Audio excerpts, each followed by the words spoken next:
We've heard everybody telling us that we should be shooting in manual mode. The automatic mode is not the way to go with our cameras. If we want fantastic shots, clear and detailed, we have to be in manual mode. And that goes for shutter speed, it goes for aperture and ISO. So today I'm going to take a slightly different approach, and I'm going to put auto ISO to the test. So let's go to the beach and we'll check that out now. Wowzers, this is this afternoon's playground. Looking good, Spit Beach. So today I'm going to put auto ISO to the test. It's an overcast day, but you probably gather it's quite bright. And normally in these conditions I would shoot at ISO 100, just like many people are advised. But the cloud cover comes and goes, the brightness levels go up and down. So I'm thinking maybe if I put this on auto ISO, it'll cover those variations in brightness. So I'm going to have to change the way that I shoot. In the past, I would find my composition, my ISO would be set on 100. I'd then use the shutter speed and the aperture to create the exposure that I wanted. All well and good. But of course, on many occasions, I couldn't actually use the shutter speed or the aperture that I wanted because I was concerned about exposure.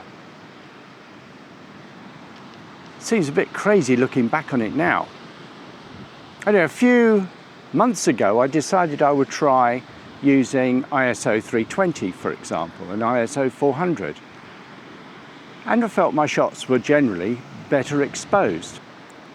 I then considered, actually, if I started using shutter speed and aperture slightly differently, so in other words, change my mindset, then maybe I could use auto ISO. I mean, there are significant challenges here. You know, although the sky is bright, the sea is reflecting a lot of light, the rocks are reflecting light, the sand is reflecting light. So it's going to be pretty difficult. In fact, we've got quite a breeze blowing at the moment. It's one of the reasons I've come down, because some spectacular waves breaking just over there, which I'm hoping to shoot in just a minute. So the idea is that I'm going to use my shutter speed to freeze motion. I'm going to use my aperture to help me create the depth of field that I want. And then I'm just going to let the camera sort out the ISO automatically and see if I get good exposures. Right, I'm just going to go over there and take a few shots and see how that works out. I told you it was windy. It's just blown the camera over. Anyway, no harm done, nothing damaged, so we'll press on.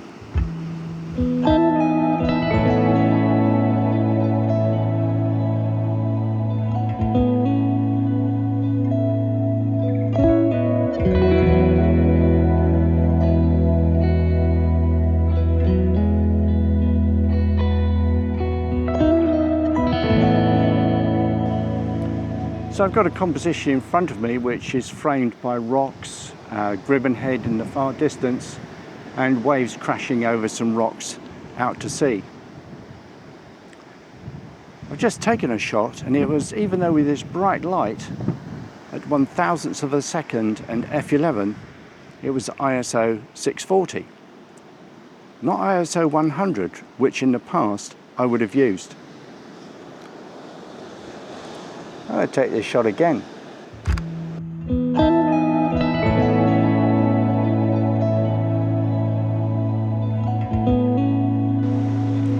So when I'm using manual mode, I use the shutter speed to freeze the action and the aperture to give me the depth of field that I want.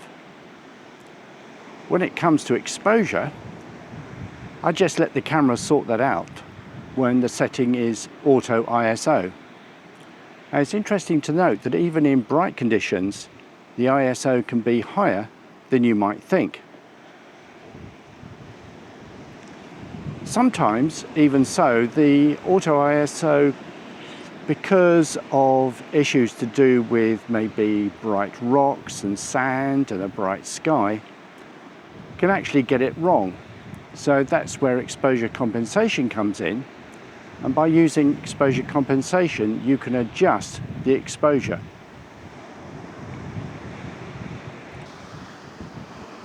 Okay, I'm going to see if we get some more shots of the waves crashing over the rocks over there.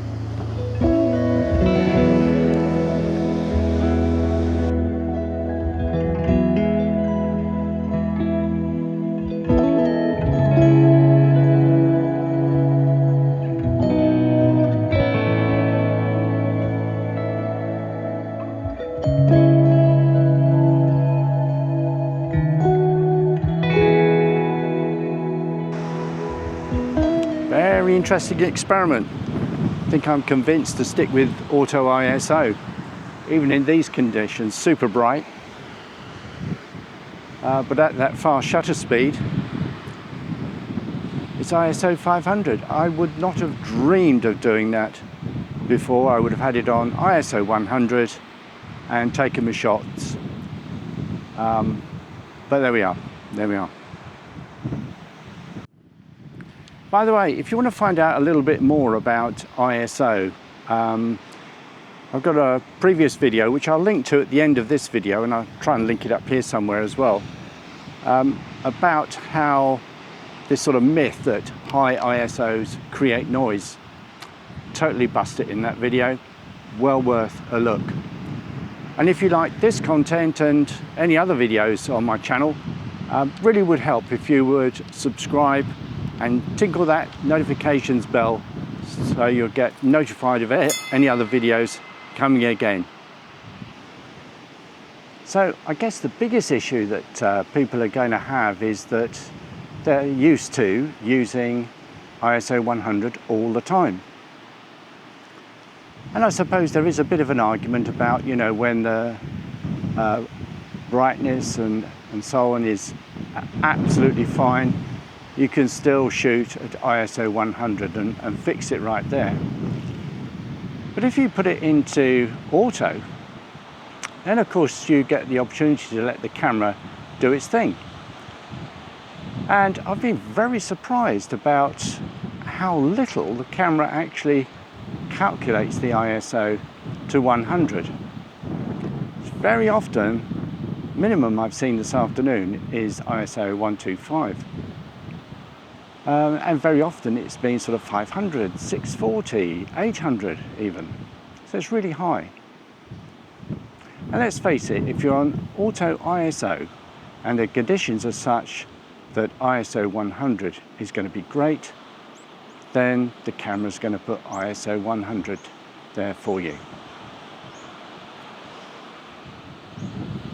Anyway, I'd be really pleased if you would perhaps pop a comment below and let me know your thoughts about the use of ISO and whether you should use it as a manual setting or an automatic setting, or maybe there are circumstances where yes, you'd use it in a manual setting in one set of circumstances, and maybe you use auto in another.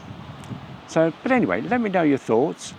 And if you've got any further questions about how I'm using ISO, pop those in the comments below, because I always read them and very often reply. So be happy to see you joining in the conversation. Anyway, till next time, before my hair goes completely bonkers in this breeze, have a good week. Bye.